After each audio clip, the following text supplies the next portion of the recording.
Oui, voilà, bonjour, chers amis et camarades. C'est le 20 septembre qu'a été créé notre IHS. Et pour l'anecdote, mais ça vaut le coup de le dire, c'est la même période, c'est le 23 septembre, qu'a été créée la CGT, mais il y a 127 ans, un peu plus que 10 ans quand même. Voilà. Donc voilà, chers amis et camarades, voilà 10 ans qu'à l'initiative des militants syndicaux férus de leur histoire, avec l'aide des organisations syndicales et plus particulièrement celle de l'Union départementale CGT du Var, ont créé donc l'Institut d'histoire sociale dans le département. C'est une grande aventure au service de la mémoire ouvrière de notre département. Une organisation associative dont les racines remontent à 1982, l'année où est créé l'IHS avec son premier responsable, que fut notre camarade Georges Sigui. Je rappelle l'objectif de notre institut, autour de 3 objectifs. D'une part, le collectage et le traitement d'informations et de documents de toute nature se rattachant à l'histoire sociale du Var, et plus particulièrement à l'histoire du syndicalisme et leur exploitation à des fins de formation et de recherche historique. Le deuxième aspect, c'est la mise en œuvre d'études, de recherche et de larges confrontations dans les domaines de son investigation. Et le troisième, c'est la contribution à l'information et à la formation des militants syndicaux, des salariés, des retraités, des étudiants et toute organisation intéressée à l'histoire sociale. Toutes les activités de l'Institut, bien sûr, sont interdisciplinaires. L'histoire, et plus particulièrement l'histoire sociale, on le sait, c'est un enjeu idéologique, car son interprétation, son enseignement et son instrumentalisation sont utilisés de plus en plus pour dévaloriser le syndicalisme et plus particulièrement l'action de la CGT. L'histoire n'est pas à la marge de l'activité syndicale, car sa connaissance permet de mieux connaître, mieux comprendre ce qui s'est passé pour en tirer des enseignements utiles pour mener des luttes d'aujourd'hui et réfléchir aux défis de demain. En un mot, comprendre le passé, c'est bien sûr préparer l'avenir. Depuis des mois, la CGT alerte sur la faiblesse des salaires, des pensions et des minima sociaux, et de nombreux salariés se sont mobilisés pour gagner des augmentations de salaire, pour une vraie reconnaissance de leur qualification et de leur travail. En choisissant délibérément de parler du pouvoir d'achat sans parler de salaire, le gouvernement choisit de pénaliser une énième fois les salariés et plus particulièrement les précaires et l'ensemble du monde du travail à travers le tassement des grilles vers le bas et l'affaiblissement du financement de notre système solidaire de sécurité sociale. Je le cite, mais 75 milliards d'exonérations de cotisations sont offerts aux entreprises. Ça montre un petit peu la situation dans laquelle nous sommes, avec des exonérations de cotisations offertes aux entreprises en 2022. À travers ces choix ultralibéraux, le gouvernement participe activement à la dévalorisation des qualifications et pousse les salariés à faire d'autres choix de vie et de métier. Dans le même temps, les profits s'envolent, les richesses et les aides publiques sont captées par les plus riches. Ainsi, 70 milliards ont été versés aux actionnaires des entreprises du CAC 40. Et il s'agit là, bien sûr, d'un nouveau record. C'est indécent pour le monde du travail, qui, quand même, sont les seuls producteurs de richesses, et on le sent bien que ça ne peut plus durer. Les cadeaux fiscaux aux entreprises depuis le premier quinquennat représentent 21 milliards d'euros, soit, par an, 3 fois le montant nécessaire pour éradiquer la grande pauvreté. L'inaction du gouvernement sur le climat, mais aussi les conditions de la rentrée des crèches de l'école. On le voit donc, notre 10e anniversaire se situe dans ce moment-là, et à quelques jours du 29 septembre, qui est un appel des organisations syndicales, plus particulièrement de la CGT, à de grandes mobilisations qui ne resteront pas là dans les luttes des travailleurs dans les entreprises. Cette dernière période a été parcourue de luttes importantes. Les retraites, les libertés, l'emploi, les salaires, démontrant à la fois le mécontentement, l'opposition aux choix qui nous sont imposés et la capacité des travailleurs des travailleuses et des travailleurs à s'unir et à faire entendre leur voix avec force. Mais aussi, dans la plupart des cas, une difficulté à faire aboutir les revendications portées par ces mobilisations. Elle a aussi été marquée par la crise sanitaire, la guerre sur le continent européen. Les peuples ont vécu une véritable électrochoc planétaire. Une période qui a accéléré les transformations du travail, qui a permis de rendre visibles des millions de personnes dont la fonction était jusqu'ici déconsidérée. Une situation qui a favorisé l'émergence de nouvelles exigences, et notamment la volonté d'imposer un autre rapport au travail et aux questions sociales et environnementales. Ces événements révèlent la profondeur des crises en cours qui ont tout en commun d'être nourries par le capital et qui ne cessent de l'alimenter.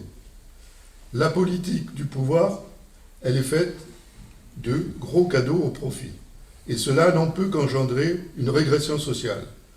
L'opposition inéluctible entre le capital et le travail est au paroxysme de la lutte des classes et l'une des réponses que tente d'imposer la classe dirigeante est la fascisation du pouvoir et de la société avec une avancée dangereuse de l'extrême droite en France et dans le monde. Ce constat, cette analyse et les réponses à y apporter appartiennent à ceux qui luttent aujourd'hui, mais doivent aussi interroger notre mémoire sociale et collective, et en particulier celle de la CGT. Ainsi, pour ne citer quelques exemples de nos interventions durant cette décennie. Concernant la charte d'Amiens, au congrès de 1906, dans le cadre de la lutte des classes, le congrès s'assigne, et il assigne aux travailleurs l'objectif d'une émancipation intégrale par l'exploitation capitaliste avec ce qu'on appelait la double besogne de l'action revendicative quotidienne et la préparation de la réorganisation sociale. C'est peut-être là un aspect à travailler et à creuser pour les questions d'aujourd'hui. Je citerai aussi des interventions de camarades à travers nos journaux. Ainsi, par exemple, celle de Patrick Paris, militant CGT, ancien mineur des mines du bauxite. Il répond à la question de notre journal. Avec un peu de recul, quel enseignement peut-on tirer aujourd'hui de ces luttes pour enrichir l'activité syndicale actuelle, lui demande-t-on. Il répond, la question de la solidarité et de la construction permanente du rapport de force qui a été au centre de notre activité. Donc là, une réflexion qui nous paraît aussi intéressante et indispensable. L'apport considérable avec la création de la sécurité sociale, nous l'avons là aussi consacré quelques interventions, qui a été déterminante, une action déterminante en 100 ans de la CGT, et d'Ambroise Croizat, alors ministre communiste, au lendemain de la guerre, dans un pays détruit où la réponse aux besoins des travailleurs a valu sur celui du profit. J'ajoute sur cette question, c'est le travail immense qui a été fait par la CGT dans tous les départements. Ce qui est déterminant, c'est ça qu'il faut adjoindre à ce qu'a fait Ambroise Croizat, c'est-à-dire un vrai fourmillement de l'activité de la CGT. Et on a eu l'occasion de rencontrer un camarade qui a participé, un camarade varois, qui a participé à cela. Hélène Lefebvre, de prise unique en 1979. Pendant 48 jours, dit-elle, nous avons tenu face à une direction de combat aux attaques de la justice parce que nous étions déterminés et que toutes les organisations de la CGT du département sont venues nous soutenir, ainsi que le Parti communiste. La capacité de la CGT à faire vivre son interpro a été décisive, dit-elle. Cette lutte de femmes a été possible avec le soutien constant des maris et des militants de la CGT. Là encore, un autre exemple qui nous a permis de travailler un petit peu ces questions. Je vais faire référence à Alain Bola, puisqu'il est ici présent en plus, qui est responsable à l'époque de la CGT et de la DCNS.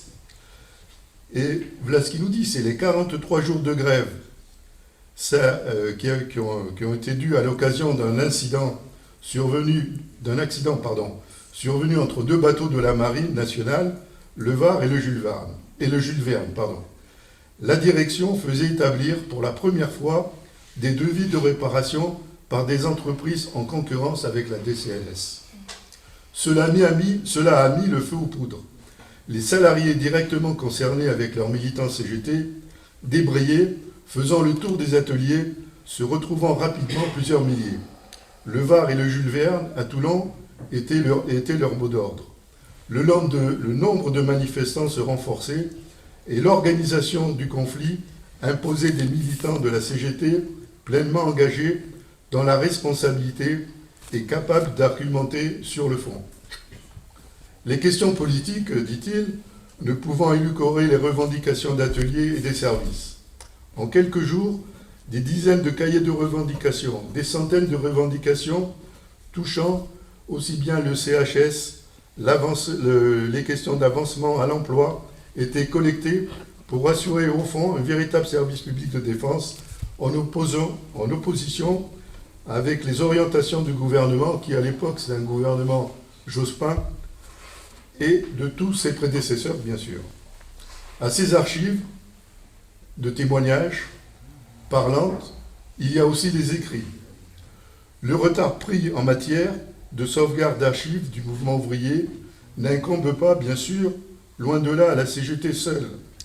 Globalement, les archives des syndicats, de militants, de partis politiques, d'associations sont parmi les plus menacées dans notre pays.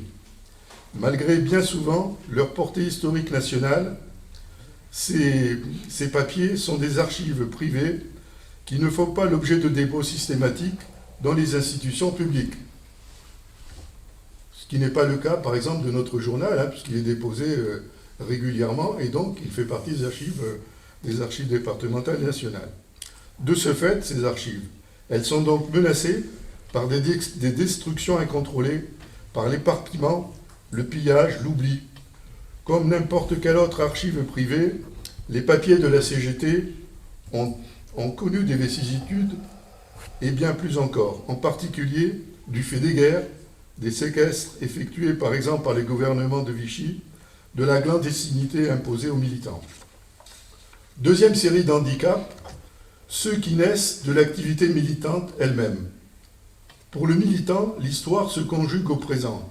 L'instigateur et acteur de lutte quotidienne, les documents du militant syndical n'ont de valeur pour lui jusqu'au jour le jour.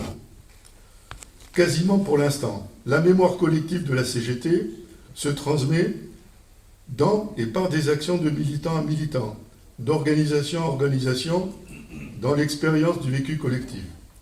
Enfin, la troisième série de handicaps, jusqu'à ce jour, il n'était pas acquis pour l'ensemble des militants de la CGT qu'ils puissent intervenir directement à part entière dans le champ de la recherche historique pour apporter leur contribution spécifique. Et à ce titre, irremplaçable. À l'histoire du mouvement ouvrier français et du mouvement ouvrier international, sauf exception, les militants eux-mêmes hésitent à sortir de leur strict domaine syndical et à venir concurrencer les historiens de métier sur leur propre terrain. Ces derniers, en retour, seraient les seuls garants d'une approche historique objective. Ce faux problème de l'objectivité a permis de justifier pendant longtemps que la classe ouvrière soit dessaisie de sa propre histoire. C'est pourquoi, durant la décennie, nous avons fait intervenir de nombreux camarades sur leur vécu, militants contribuant ainsi à l'élaboration de notre histoire sociale et parfois même à des recherches comme la CGT dans la guerre d'Indochine et du Vietnam. C'est un document, enfin un fascicule qui a été écrit par notre camarade Alain Serre. La santé n'est pas une marchandise, la défense des conquis sociaux par André Pron, et en préparation, la guerre d'Espagne et comment les militants